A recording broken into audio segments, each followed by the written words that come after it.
Hi, good afternoon, everybody. Thank you for tuning in to G&G Live Segment. It's going to be called Live Segment because we are streaming live not only on LinkedIn, but also on Facebook and YouTube. We have a YouTube channel as well.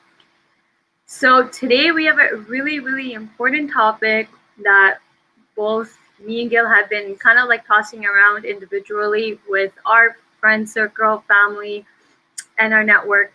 And we thought it's really, really important to talk about this because schools are going to be opening in September. I don't have kids, but Gil does. Uh, so I can't relate, but I have nephews and nieces, and it's scary to think about going back to school in September. But I know a lot of people are making a choice. Right now, everybody's sitting there thinking, do I send my kids? Do I not? And if you do, what does that look like? If you don't and you're going to opt out for online, then what does that look like for you? And then balancing your full-time job, because I know people around me who are balancing since March and probably are going cuckoo with depending on how many kids you have and the age group of those kids, and managing them and your full-time work. And then in the back of your mind, you thought this was temporary, but it's been how many months now? 5, 6? At least almost 6 now. 6. Coming at least 5, just over 5. Let's just go with over 5 months. And now it's September, where you thought there was light under the tunnel, and September come, kids will go back to school. Now that's a big question mark. US opened some schools, and what happened? The cases spiked up. BC, I heard same thing happened. Schools open and the number of cases in COVID spiked up, which is creating some fear in all the other provinces and states who are not open yet and thinking of opening in September. So let's dive right into this discussion. As always, I'm going to let Gil start the conversation, but today it's really important that he starts it because he's a parent. I'm not. So Gil, back to school. First of all, how do you feel as a parent? How do I feel as a parent? So I'll start off by saying that my wife and I have chosen to keep the boys home for at least the first few months, September, October, November, because in Ontario, it's essentially they ask you, are you planning to send your kid to school or remote? And if it's remote, then they can't enter again for a few months. I'm perfectly okay with that. It's not an easy decision. This is for everybody involved. This is a really emotional decision. This is an emotional event. It's going to be different for each individual. Mm-hmm. Because the reality is my wife and I we've had deep conversations about this. We know we're in a position of privilege that she's a trained teacher and she is at home right now and she is able to take care of the boys. So that's why we're able to make that decision. And one of the difficulties is that this is so complex and so emotional for so many people in people who don't have options. Because the reality is that there are people who have been trying to be parents and taking care of their kids since they've been home for the last 5 months. And I mean, I've seen multiple articles where it's impossible to do. It's impossible to be especially a working mother and parent and do both of them successfully. There isn't enough time in the day, especially depending on the age of your children. So if there are certain children, and certain children also just need more attention. There are some kids that you can just leave them in a room and they'll sit and read and play games, and some kids that will be off the walls and need somebody to interact with. It's just the reality. We're all built differently. And so we have to understand that. So this is a very difficult, emotional topic that I had a long conversation with a good friend of mine who he is sending his kids back to school. Oh, he is? Okay. He is, but that's because of the position also that he and his wife are in, that they're not happy about it. They don't love the idea. But the reality is, based on the work that each of them have, they're just not able to go. Now, for me, as an Ontarian, my concern is that it just doesn't seem to be handled well by any of the parties involved. So, when you say parties, what do you mean? I mean the Ontario government, Okay. the Just wanted school, to clear. the school boards, and the teachers' unions. I don't think any of them have led well to Yeah, create right. a sense of comfort, in a sense that no matter what, school is going to be disrupted in the fall, and there's nothing that's come out of the government. I mean, look, the Ontario government has said multiple things recently that teachers have responded with, no, that's absolutely not true. Like the Ontario government Yeah. said, our teachers are out there making things clean. No, they're not. Our teachers aren't even allowed in the schools right now. They're not even allowed in the schools, so they can't be making things But clean. isn't it interesting how I'm not following too much, but I am a little bit. But isn't it interesting how the government, we can only talk about Ontario, government, Doug Ford did such an amazing job when COVID happened and how he led. But it's a little bit kind of surprising to see how everyone involved right now is dealing with schools being open. And I was hearing this commercial yesterday, I think it was on the radio, where, where they started to point out, like, okay, 2 meters, right? Restaurants are being open and we have to be 2 meters, 6 feet apart. So why isn't that being carried on to school? Why aren't we looking at schools and saying, okay, students have to be 2 meters apart from one another. The desks have to be set up 2 meters. You have to be 2 meters apart from your teacher. 2 meters also mean then half of the students can't be in class. Now, are we equipped to do that, right? I don't think so, because a lot of the schools are already over flooded with almost 40 students. And the Ontario government has no interest in doing that. They've said that they're not reducing. They have no interest in reducing class sizes. I know in Peel, I don't know about the other regions, but I'm pretty sure, actually, I think York region has the same thing. You have an option as a parent to either send your kids to school or you can opt out for online. But yes, if you opt out for online, that means somebody has to watch your child at home. So what are you going to do? And that being said, depending on the level of your kids, if you have younger kids, say your friend, for example, who can't, they have to send their kids to school. I don't know what their age group looks like, but I'm looking at kindergarten, grade 1, grade 2. You're still small. How are you supposed to wear a mask all day? I'm wearing it for an hour. It's like irritating. Now, if we're gonna go to school, teachers have to wear masks all day. Students have to wear masks all day, but the little babies, how are they supposed to understand that they're not asked to? That's the thing. In Ontario, they're not being even asked. No, under grade 3, they're in Ontario, they're not even being asked to. The problem is that because COVID is so new, there's a lot that we still don't know that scientists haven't figured out yet.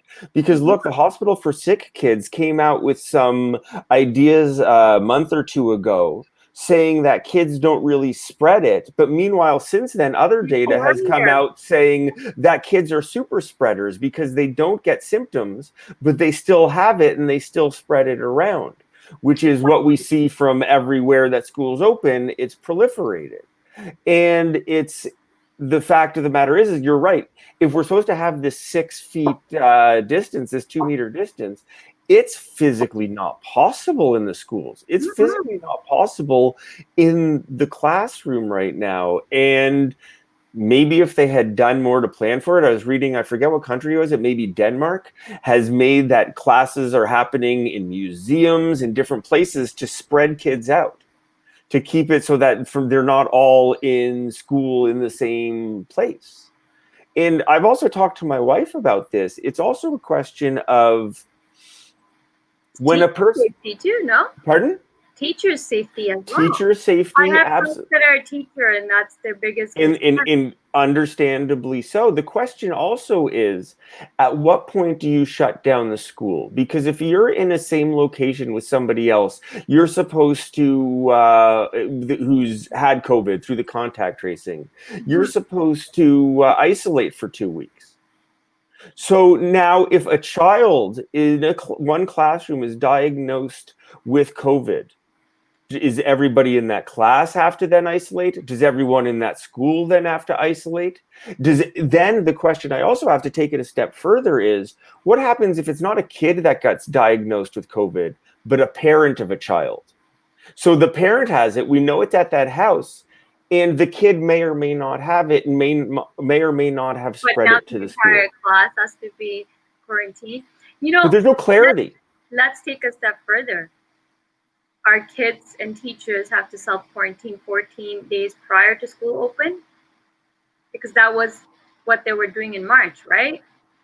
After March breaks, that's why they extended it 2 weeks, but then the schools just never opened. But now that we're having this discussion, my mind's going, well, hey, students and teachers have to self-quarantine before school opens, because I haven't heard anything about that. But that's not happening. They will not be. They won't be. But why aren't we doing that, right? It's like, why are we? We were so aggressive as Ontario. Great, we've done a great job. Why are we now backing out? Why are we not looking at all the reports? I won't be surprised, to be honest, if schools don't open in September or they just make it online. Because all the cases that are coming up in all the other countries and provinces and states that have opened. But something to think about, shouldn't then everyone be self-quarantined before they go to school? There's a lot of questions to think about here, unfortunately, because it is really about the data, right? It's about looking at other locations, whether it be the States, whether it be places in Europe that have gone back to school, and what has happened. What has happened as a result? The cases go up. There are cases there, depending on the numbers you look at, but there are a significant number of asymptomatic cases that always go on. So for every case there that gets diagnosed, there are something like between 5 and 10 cases that are out there that aren't being diagnosed, something like that. I don't know the exact numbers, but the reality is that means that there are children out there who unknowingly are going to be taking their kids to school. The case to school. The other thing that I really want to bring up that I think is important to bring up when we're talking about parents working from home and all of that. That's why I put up Marianne's comment. She said she's really going crazy and looking forward, wants to join our office ASAP, but I'm keeping my kids at home for initial 2 to 3 months. I empathize with what she's going through, because it's similar, I think, to what my wife has been going through, which is that, doing what you need to do, taking care of the kids. You want to get back to something else, but in terms of safety, in terms of her comfort level, for Mariam, it's going to be different. Whereas some people are comfortable sending their kids to school at this time. Other people, even if it's so difficult, so frustrating, so hard to get work done, the way they view safety, the way they perceive things, because we also perceive safety perception differently. Some people think kids going back to school is no problem. Some people think that this isn't going to be an issue at all. I'm not in that same boat, but we all have our own perceptions around what's going on. But what I wanted to also bring up, though, is that not everyone has the option to stay home and work. No. The reality is that I forget the numbers, but I think it's something like only 45% of Canadian jobs even have that option. That's why I brought this comment up from Craig. Reality, stay home and work, or go crazy or quit. No, that's not the reality for many individuals. Not everyone has an option to work from home, depending on your role in the organization. Some people can't. Like, how can you tell a frontliner in a hospital that, hey, stay home? What about manufacturing companies that have always been open and probably more open now with the stages we've been reopening Ontario and around the countries. Um, no, it's incorrect. I agree with you, Gail. You said the number is only 44. I'm not positive. I remember the American number was really low, like 37%, and if I remember correctly, the Canadian number was a bit higher than that. But the reality also, there's two things about that. One, that there's a good number of people that don't have the option, that are stuck sending their kids to school because they have places they need to go to work. They don't have an option to make a living, to survive, and I totally understand, respect, and empathize with that. But then there's also the other, taking a step back and looking at it societally, is that the percent of jobs people who make over $100,000 a year is a high number of people who can work from home, whereas the people who are making less than $50,000 a year are a high percentage of people who have to go to the offices, who or their work or whatever it is that they're doing. So there's a societal imbalance that those who are already making better money are in jobs where they have the privilege to even have the option to stay home at work. Because that's the thing, there's a lot of people out there who are keeping our economy going, who are, putting themselves on the line each day. Our subway is not empty each day. No. And The road's not even empty anymore. No, absolutely not. I so we have to think they were appreciate empty for a long time, but it's pretty much here anyway. It seems like it's back to normal. You see all these people, obviously they're going to work. Like I go for walks early morning and I see tons of traffic in the morning compared to before. And you're right, like how many people actually really have that option? And speaking of option, how many employers, I would love to hear from employers, how many employers are willing right now to make some flexibility for parents when September comes? Has any company out there thought about how are they going to support their employees who are parents? Kids are going back to school. Maybe they want to keep them home. Like, what are your thoughts as an employer? Have you openly had these discussions with your employees already? Or internally, are you already having these discussions with your team, with HR, playing out the scenarios? Are you doing focus groups with your employees? Like, who has openly had these discussions? I know a couple of companies that have internally, but not to the extent to the employees. Some companies I know are taking month to month. They've declared a work from home, but it's going to be month to month basis, which I think it's like a lot of work to be assessing every month. I think that's not a great experience. No. To be honest with you, also because one of the things about the experience when it comes to working from home in this is stability and clarity. And if you don't know month to month what it's going to look like, then you're creating uncertainty for your employee population. And there is a reason why the big tech companies, now again, they have the luxury to be able to do so, but the big tech companies have all said at least till 2021, you're staying home, because they created clarity for people. They said, some of them said this back in March or April, when we had no idea what 2020 was actually going to look like. They were already saying that because they created stability and clarity for their people. And speaking of clarity, I want to come back to a question that you had at the beginning, which is a really important one, which is, what's this going to look like? Yeah. Because both in class and online learning here in Ontario, we've been given no real indication of what the day-to-day is actually going to look like. They're expecting these kids in 2-3 weeks to go back to school. They have no idea for safety plans. They have no idea how to even get kids into the school, right? Yes, they are definitely. That's why I pulled up Marianne's comment, which fitted to what you're bringing back up. I said at the beginning, right? Like, how are you going to get kids to follow SOPs? Not happening. It's just not happening. PPEs. How are you going to get kids? Come on, kids. We're talking about kids here. Yeah. Yes. Like, It's just it's not happening. scary. It's scary. It's Well, scary. I don't know. the I'm other so thing that I happy would add and is nobody's that home. is around kids is that they also pick up what they hear at home. A lot of parents don't give credence to COVID for some reason. There was, even through the heart of it in March and April, there was still a not insignificant number of people who didn't lock down. Not Yeah, insignificant number of people. And so now imagine the child of one of those parents going to school. Do you think they're going to follow the rules? Do you think they're going to care? They're definitely not going to care yeah. because You they're know what? You're bringing up a great point here. How many people are actually following COVID right now? How many people are actually wearing masks? How many people have gloves or wear gloves?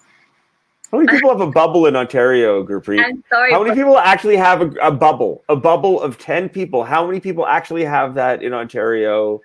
Not many. yeah, I actually I've ordered multiple masks. I have masks in every purse of mine because I'm a girl and I change my purses. I have two masks in my car, two, three gloves in, and same thing in my mom. I ordered reusable masks. I picked up a whole box of masks from Costco. So we have reusable and the the toss ones as well. I was going, I went out maybe three times, but then I stopped because my mom's around 67. I was like, I don't know. I didn't felt good, but at the same time, it's like, no, if I'm gonna open, then I'm opening myself and my family to more chances of getting COVID. So I said, no, I only went out three times to a restaurant, but outside. And I said no. I'm like, yeah, we can wait, we can wait. But yeah, how many people are following still the COVID rules? Because I see it on social media. I don't see it. I'm seeing people going wine tasting. I see people going on vacations, cottages, vacation, I mean like cottages. I see people doing birthdays, get togethers, weddings are happening now. Yes, they're spaced out, but they're still coming into contact with people. So, how many people realistically are still following COVID? It's Well, a lot looser than it once was. A lot of people are a lot looser than they were a few months ago. That's the reality. And so it's up to parents, which sucks, to who are in the privileged position to be able to make the decision, because a lot of parents have the decision made for them. A lot of parents don't have literally zero choice in whether or not they can be sending their kids back to school. But the parents who are in the privileged enough position to be able to make that decision then have to decide, do we trust schools? Do we trust, our kids? Do we think that this is a problem? Because also my issue is that we're also creating vectors of transmission. Whereas before, the whole point of locking down was to keep people away from each other. Well, now we're keep putting together a lot of kids and human beings, and kids are messy and they're slimy and they're gross and they don't clean up after themselves well. And that's the reality of kids, because that's just who they are.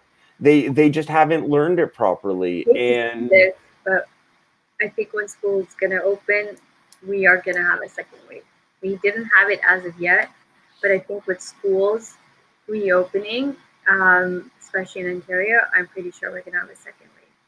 And then the question is, how long, at what point do the numbers get to before we just have to lock everything down again, right? Is it just a week of school and then all of a sudden the numbers are rising? I mean, the numbers in Israel went up within a week of kids going back to school. Within a US week. too. Pardon? US too.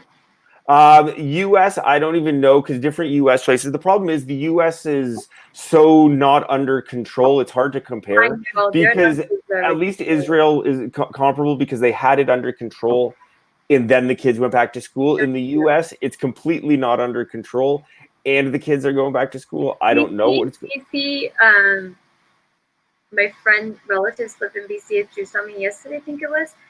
The schools opened and the spike happened. Yeah, and sadly, I'm not surprised by that. Which then, a lot of these parents are making the claim that, oh, my kid needs to go back for their mental health. And But I appreciate that's because Sick Kids came up with this report a couple months ago. And this is where this whole thing actually started. Now I remember how this whole thing just started. I heard it on the radio. Sick Kids came out with a report on the mental health for kids, how it's not healthy keeping kids away from kids, how it's impacting their mental health, how kids need to be socialized. This is where actually it all started, because no talks were being happened about school or return to school, because they were still thinking of, keeping the schools closed until Sick Kids actually came with the report. And then all of these discussions on the radio shows started happening. And a lot of the things that Sick Kids said have since been proven wrong, first of all. I wonder who did this report. But the second of all, the problem also is these people are saying, we're in a place now and we need to get them out of this place. But they're not thinking 2 steps ahead. They're not thinking about the fact that if cases rise quickly, you're sending kids to school for a week or 2 and then pulling them home. Well, what does that do? It's going to be worse too. What does that do to a kid if they think, oh, everything's fine at school, and then they're at school and then they're pulled out? So now they're going to think, oh my gosh, is there COVID at my school? What's going on? Am I going to get it? It's going to probably this up and down, this up and down aspect of the journey, people aren't thinking about. They're only thinking about in the moment. We need our kids to go back to school, and I desperately want my kids to go back to school. Do not get me wrong about that at all, in any way, shape, or form. I want my kids to go back to school 100%. I'm pretty sure every parent wants their kids to go back to school and get the education that they should get. For many reasons. For many, and there are a lot of good reasons to want your kid to go back to school. But it's about your own perception of risk not just to the kid, but to society. I'm much less worried about my own child or my own family getting COVID than I am the fact that schools as a whole will bring it back, like you said, it will bring back a second wave. If you can bring up also Ari's point, because this is also a really important one that I think we should discuss, is Ari's talking about how bringing his own, leaving his own son at home, who is on the autism spectrum, because change for them is very difficult. I mean, change for any of us is difficult, and then the change for a child on the autism spectrum, it makes it more difficult. So they need to understand, and being good parents, they're considering their son's mental health, their son's stability, because much like every other parent, they want their son to be able to go to school, but their priority is him and his mental health. What really matters is him, and they're making that decision based on what they believe in. Right. And so I want to put this out also because it points out to the uniqueness of every situation, that each of us, one parent to another, it's not a comparable situation. It's a very difficult thing because of different work situations, different children. You know, my older son is dying to get back to school. My younger son never wants to. My older one's 11. My younger one's 6. My younger one never wants to go back to school. And my older one wanted to go back to school months ago. And it's just also about individual personality. Yeah. And it really depends on so many different factors. And I guess that's really what I want to end with, because there's so many different scenarios. We need to have compassion for each other. Mm-hmm. We need to have understanding for each other. I feel like I've seen a lot of judgment on social media and elsewhere around different people's decisions, over concerned about risk, under concerned about risk. But in the end of the day, we're all faced with different scenarios. We're all have different kinds of jobs, different kinds of families, different kind of kids. And just to be understanding of one another, that it's not an easy decision for most people. For most people, if the decision's even available to them, it's not an easy one, because there's a lot going on and there's a lot of unknowns, I think you brought up a great point about, you've seen people making comments and on social media about other people's decisions. People need to respect other people's choices and empathy. just because you wouldn't do something doesn't mean the other person doesn't have to have the right. Who are we to judge? I think people need to stop judging, especially right now. I think people need to stop judging people's decision. We are living in a time where everything is uncertain. We don't know what's happening. We don't know how long we're going to be in it. We don't know how it's impacting people. We don't know people's lifestyles. We don't know what's going on in people's houses. We don't know anything. But yet we are so quick to make assumptions and make comments on other people's posts, especially to do anything with COVID. Why? Because someone else's opinion or their choices are different than yours. But that's the beauty of being individual. That's social media, though. Ain't that social media, right? That social media thing. But I think people need to show more and more empathy, even on social media, especially on LinkedIn. I have a saying: if you really want to see someone's true character before you hire them, just visit visit their LinkedIn comments, and you'll get a full good understanding. Or visit Costco. But Costco's it's in control because Costco's not doing free samples, right? If you ever want to see how people really react, you should go to Costco and the free samples. It's like people forget manners when there was free samples and people are taking like 10, 5, 6 of those, and it's like they don't care about lines. But I think you're right. Let's support one another, empathy, be sensitive to one another. This is a very, very uneasy situation with schools opening. Everybody has the right to their choices to make a good decision for them and their family and everybody around. I don't have kids, but I'm already like uneasy about my nephews and nieces, the younger ones going back to school. Thank God for the 18-year-olds. They're gonna have their universities and stuff are online. But it is uneasy and it's a lot of stress for parents too. I think mental health is going to go up in September when kids are going back to school. It's not an easy time, with this kids also going back to school. Not an easy time any time. September is a tough month for a lot of kids under a normal circumstance, under a normal year, September. And I guess that's another thing I would add before we close out, is that for parents of kids who are going back, whether it's online or not, just be understanding that they haven't actually been in school much over the last while. They're very separated from that experience, that life. September is going to be a very tough transition for a lot of children.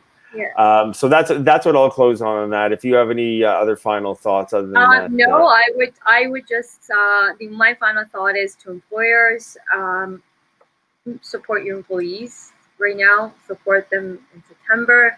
Don't keep going into this is how we do things. This is not how we do things because it's COVID. Don't have assumptions that your employees are gonna send kids back to school. Maybe they're choosing not to. There's no fixed rule on how to handle this, but showing empathy, sympathy, and so compassion and support would probably go a long way right now for your employees, and especially for their mental health. So let's keep talking about mental health. You as an employer should constantly be talking about mental health. If you employee assistance program, please educate your employees on using it. You as employees, anybody listening to this, the only reason I can talk about this is because I'm HR. Please look into Employee Assistance Program, EAP. Look at your benefits package. If you have EAP, your employer is providing EAP, Employee Assistance Program, please use it. Especially now with schools opening, you might have a lot of questions. Use it. It's free to a point, and then there's other things might be not free, but if you have it, use it. I can't stress enough how important it is to use the Employee Assistance Program. So check out your benefits. And on that note, we will end our segment. If anybody needs additional support on this whole transition from back to school, hey, feel free to reach out to both Gail and I. Happy to help however we can. And on Monday, we will be back with another topic, same time, 12:30 p.m. Until then, keep safe, take care of your mental health, and support one another, especially right now with schools opening. And we will see you guys back on Monday. Good afternoon and enjoy your lunch. Bye. Thanks.